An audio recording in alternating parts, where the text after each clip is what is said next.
My boyfriend humiliated me in front of all our friends at his birthday dinner, called me desperate for clinging to him, laughed when his friends joined in, and left me with a 400 bill. I walked out that night, heartbroken, swearing I'd never speak to him again. But months later, when he tried crawling back, I had already moved on to someone who made him look like an absolute joke. I should have seen it coming.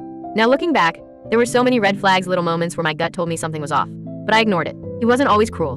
In fact, when we first got together, Alex was perfect. He had that easy charm, the kind of guy who knew exactly how to say the right thing at the right moment. Girls fell for him effortlessly, and I was no exception. We met through mutual friends at a party about a year ago. I was fresh out of a messy situationship, promising myself I'd stay single for a while. And then Alex walked in like he owned the place. Tall, confident, the kind of guy who somehow never had to chase after anyone, because they were all already chasing him. And yet, that night, he picked me. Or at least, that's how it felt. I was skeptical at first. He had a reputation, a serial flirt, always keeping his options open. But he was so good at making me feel special, texting me first every morning, remembering little things I mentioned in passing, kissing my forehead like we were in a damn rom-com. For the first time in a long time, I felt chosen. And then, slowly, so slowly, the shift began. It started with small things. He'd take hours to text back when he used to reply instantly. His compliments turned into backhanded ones. You'd look so hot if you worked out a little more. Or I love how low maintenance you are, not like other girls. And sometimes, in group settings, he'd make jokes at my expense, just enough that I couldn't tell if I was being too sensitive or if he was actually being mean. And then came the birthday dinner. It was a Saturday night, and Alex had been hyping this up for weeks. He had rented out a private dining area at one of the fancier restaurants in town, invited all his friends and a few of mine, and made it clear this was going to be the event. I remember stressing about what to wear. I wanted to look good, like, undeniably good, because lately, I had started feeling like I was constantly trying to prove myself to him. Like if I didn't look perfect, if I didn't say the right things, if I wasn't effortlessly cool, I'd somehow lose my place in his life. I settled on a sleek black dress, something classic, but not trying too hard. When I met him outside the restaurant, he barely looked at me before saying, "Took you long enough," and walking in ahead of me. That should have been my first clue. Dinner started out fine, drinks were flowing, everyone was laughing, and Alex was in his element, cracking jokes and keeping everyone entertained. I stayed quiet for the most part, sipping my wine and watching him. And then, halfway through the night, someone, probably one of his friends, definitely one of his idiot friends, joked about how Alex was such a catch. "I don't know how you do it, man. This guy, well, call him Jake, said. You could have literally any girl. And yet, He trailed off, eyes flicking to me. It was quick, subtle, but I felt it like a slap. Alex smirked. "What can I say?" he said, leaning back in his chair. "I like a challenge." I laughed, a weird, nervous laugh, like maybe I had misheard him. But then Jake pressed, "Come on, dude. How'd she even get you?" She must have been persistent. And Alex, my boyfriend, the guy the first had spent the last year loving, looked me in the eye and said, "Oh, she was. Desperate even." The table erupted in laughter. I sat there, frozen, wine glass halfway to my lips, trying to process what the hell had just happened. "Alex," I said, forcing a smile. "What?" "Oh, come on, babe," he said, still grinning, still laughing. "I'm just messing with you." But his friends were dying. "Oh, shit, man," someone else said, wiping tears from his eyes. "You're gonna be in trouble later."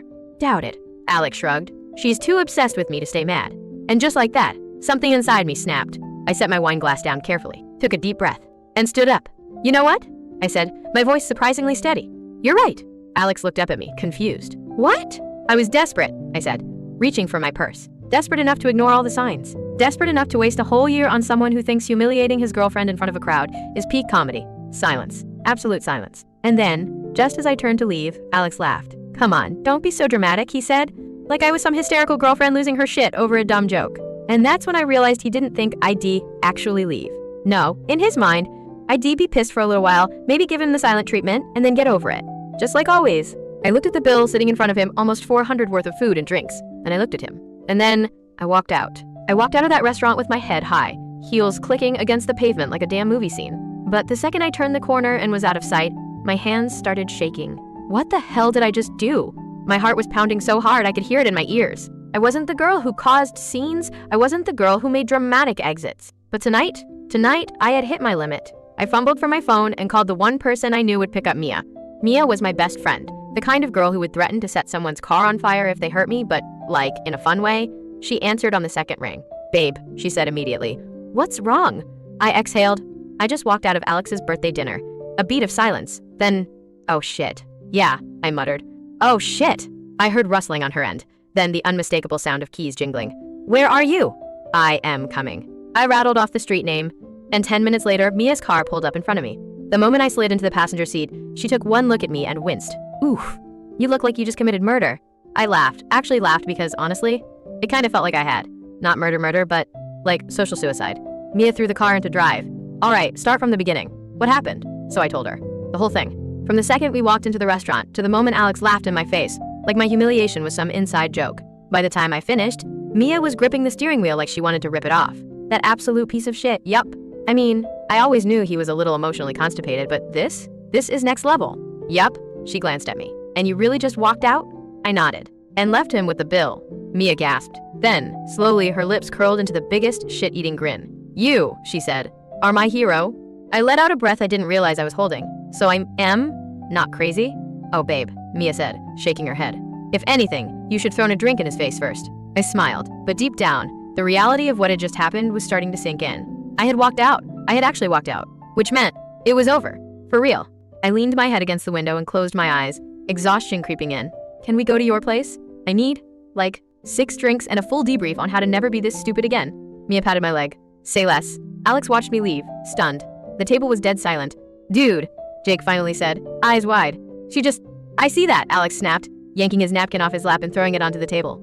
This wasn't how it was supposed to go. I was supposed to roll my eyes, maybe call him an asshole, and then always I'd get over it. But this time I had left, and I had stuck him with the bill. A 400 bill. Alex clenched his jaw. He pulled out his phone, ready to text me, ready to fix this, but Mia's Instagram story popped up first. A blurry selfie of me and her, drinks in hand, both of us flipping off the camera. Caption, cheers to leaving trash in the past. Alex saw red. I woke up in Mia's apartment with a pounding headache and 16 missed texts. All from Alex. Are you serious? Come on, don't be like this. You're making a huge deal out of nothing. You really think you can just walk away like that? You're overreacting. Call me. Now. I stared at my phone, my stomach twisting. He didn't say sorry. Not once. Mia walked into the room, holding 2 cups of coffee. She took one look at my face and groaned. Oh, hell no. Did he text? I turned my phone toward her. She scanned the messages, rolled her eyes, and deleted the entire thread. Then she took my phone, blocked his number, and handed it back. Fixed it. I blinked. Mia, nope, she said, sipping her coffee. No backsliding. No second chances. He's dead to us now. I exhaled, staring at the blank screen. And for the first time in a long time, I realized I didn't need to answer him. I didn't owe him anything. I was done. Really, truly done. You ever have that moment where you wake up, and for a few blissful seconds, you forget everything that happened the night before? Yeah, I had that. And then I remembered. The humiliation. The laughter. The way Alex smirked like I was nothing but a joke to him. The 16 missed texts. I stared at my phone again, even though Mia had already deleted everything and blocked his number. Part of me expected him to just show up at my door, demanding that I stop being dramatic. That was his thing. He never let me stay mad long enough to realize how much I should be mad. But this time, I had Mia. She stormed back into the room, still in her oversized hoodie, a second cup of coffee in hand, and 0 patience. Okay, so we need a plan. I blinked. A plan? Yes, a plan, she said, plopping down on the bed next to me. To make sure you don't pull a dumbass move like, I don't know, taking him back? I scoffed. Mia, I am not taking him back. She gave me a look, the kind of look that screamed, oh, really? Because I have seen this movie before, and I know how it ends. I groaned. I mean it. She took a dramatic sip of her coffee. We'll see. I rolled my eyes. But the thing was, she wasn't wrong. ID spent a year letting Alex manipulate me into thinking every fight, every problem was somehow my fault. He had this way of making me second-guess myself, like maybe I was just too sensitive, too emotional, too needy, maybe I had misunderstood his joke, maybe I was overreacting. Maybe I should have just laughed along, like a cool girlfriend would. But then I remembered the way he looked at me last night, right before I walked out. That stunned, almost annoyed look like I had ruined his fun. Like he actually thought I'd just sit there and take it. And suddenly, the idea of taking him back felt a whole lot like eating expired sushi. I need to move on, I said, mostly to myself. Mia perked up. Exactly. And what's the best way to move on? Therapy? She snorted. Okay, yeah, maybe that too. But also revenge. I groaned. Mia, not. Like, psycho revenge, she clarified. I am talking glow up, hot girl. Live your best life revenge. I sighed. So what? I am supposed to get a new haircut and post a thirst trap? Mia's grin was dangerous. Oh, babe. We're gonna do so much more than that. The thing about guys like Alex, they're always the victim in their own heads. So when I didn't reply, when I actually blocked him, he did what every pathetic ex-boyfriend does. He ran his mouth. I found out through a text from another friend, Sophia, later that afternoon. Sophia, hey, I don't know if you care, but Alex is telling people you had a meltdown last night. I stared at my screen. Me. Excuse me. Sophia, yeah. Has saying you lost it over a joke, caused a scene, and stormed out like a psycho. Also that you left him with the bill, on purpose, to be petty. I actually laughed. Like, full-on cackled. Because of course he was. Of course he was trying to spin this like I was the crazy ex-girlfriend who couldn't take a joke. Me. Lol. Good. Let him. Sophia. Wait, you're not mad? Me. Oh, I am furious. But I am also about to make sure he regrets every single second of his existence. Because if Alex thought I was dramatic before, he hadn't seen anything yet. Mia wasted 0 time. Within an hour, she had me showered, dressed, and strategically positioned in her living room with a freshly made mimosa. Okay, she said, phone in hand, caption ideas. I glanced at the photos she had just taken me on the couch, legs crossed, drink in hand, sun hitting my face just right. It was effortless, casual. A picture that screamed, oh, did I just go through a humiliating breakup? Couldn't be me. I smirked. Let's go with, nothing hits quite like a fresh start. Mia wiggled her eyebrows. Oh, she's good. She posted it to my Instagram story, then flopped onto the couch next to me. Now, she said, grinning, we wait. And, boy, did we not have to wait long. It took less than an hour for Alex to unblock me and send me a DM. Alex, seriously? A fresh start? Are you that desperate for attention? I wheezed. Mia read over my shoulder and screamed, oh my God. He's actually foaming at the mouth. I set my phone down, ignoring the message entirely. Let him spiral. Mia nodded, proud. That's my girl. And just like that, the power shifted. Because for the first time in our entire relationship, I wasn't the one begging for his attention. He was begging for mine. The moment I didn't reply, Alex lost it. Like, full spiral mode. Because here's the thing about guys like him, they need control. And when they lose it, they flail. Hard. I checked my phone an hour later and saw that he had double texted. Alex? Oh, so you're just ignoring me now? Real mature. Alex? Whatever. I don't even care. I grinned. He was unraveling. Mia read over my shoulder, grabbed a handful of popcorn, and nodded approvingly. Oh, his suffering. I love this for us. I tossed my phone onto the couch. I am not playing into it. Mia gasped dramatically. Are you saying we're taking the high road? I smirked. Oh, hell no. We're just taking the better road. Because ignoring Alex wasn't about being mature. It was about making him feel his own insignificance. And God was at working. I knew the real test was coming, our mutual friends. I had no illusions about how this would go. Some people would take his side, some would take mine, and some would pretend to be neutral while secretly eating up the drama like it was the season finale of a reality show. So I wasn't shocked when Jake, the same dude who instigated the entire mess, sent me a text the next day. Jake, hey, so I heard you freaked out the other night, deep breath. Mia saw the message and hissed like an angry raccoon. Block him. Immediately. I exhaled. No. I want to see where this goes. Me. Oh, totally. I had a full meltdown. You should have seen it. I was foaming at the mouth and everything. Jake took a minute to respond. Jake, lol, okay, so you're still salty? Jake, look, Alex feels bad. You should just talk to him. I laughed out loud, like, bent over, wheezing. Because of course Alex was sending his little minions to do damage control. He wasn't sorry, he just hated that I was handling this better than he was. Me.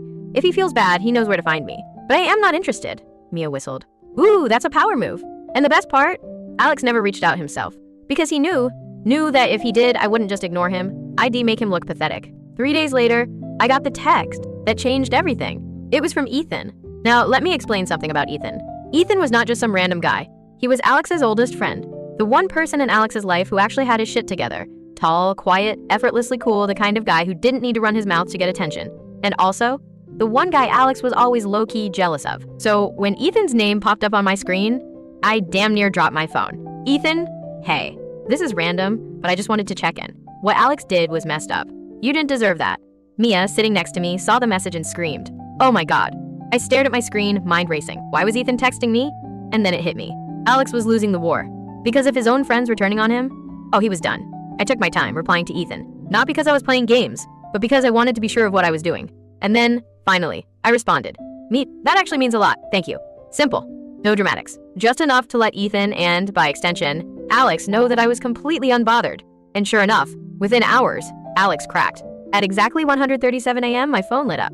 Alex's name. One last text. Alex, do you really not care at all? I stared at it for a long time. And then, with zero hesitation, I blocked his number. Because, for the first time in a year, I realized I really truly didn't care anymore. And nothing felt better than that. Waking up without checking for Alex's messages was liberating. No more anxiety, no more second-guessing myself, no more waiting for an apology that was never going to come. Instead, I rolled over, grabbed my phone, and saw something that made me grin. Ethan had replied. Ethan, I figured you were better off without him, but I didn't realize just how much. You're handling this like a queen. Mia, still half asleep, peeked over my shoulder. The moment she saw the message, she let out a high-pitched, ungodly screech. Oh, we love that. I laughed, but a tiny voice in my head whispered, what does this mean? Because if Ethan Alex's friend was still texting me, that meant only one thing. Alex had officially lost control of the narrative. And for a guy like him, That was a fate worse than death. A few days passed, and things went weirdly quiet. No texts, no new drama, nothing. I should have known that meant something was brewing. It all came to a head at Sophia's house party that weekend. Now, normally, I wouldn't have gone. But Mia, she insisted. "This is your victory tour, babe," she said, dragging me toward my closet. "You cannot miss this." And honestly, she was right. So I went. And wow, was it worth it? Because the second I walked in, all eyes were on me. Not in a bad way either. People smiled, girls I barely talked to whispered things like, "You're kind of a legend, by the way." And the guys, they looked at me like they weren't sure if they should be impressed or terrified. Mia leaned in. "You feel that?" I smirked. "What?" She grinned. "The power." And oh, I felt it. Now, I knew Alex would be there. That was inevitable. And sure enough, he was. He was standing near the bar, laughing way too loudly at some joke no one else was even paying attention to. He looked off, a little desperate, a little messy. And then, of course, he saw me. His laughter died immediately. For a split second, he just stared. Like he was processing the fact that I was actually here, actually looking good, actually having a great time without him. I smiled, gave him a little nod, then turned away like he was just another stranger. Mia, standing next to me, whispered, "Oh my God, that was so hot." I snorted, "Please." But before I could walk away, Alex did the one thing I hoped he wouldn't do. He came over. "Hey." I turned slowly, raising an eyebrow. "Hey!" Alex exhaled, rubbing the back of his neck. "So, you're really just ignoring me now?" I blinked. "I literally just said hi to you." Mia choked on her drink. Alex's jaw tightened. "You know what I mean."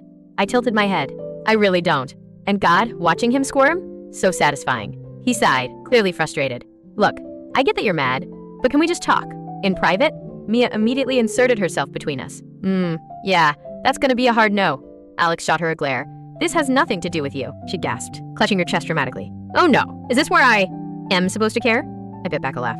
Alex turned back to me. "Seriously, just 5 minutes." I hesitated. Not because I wanted to talk, I didn't, but because I wanted to see what he thought he could possibly say to make this better. So I shrugged. "Fine." Mia grabbed my wrist. "Babe." I squeezed her hand. "It's okay." She didn't look convinced, but she let me go.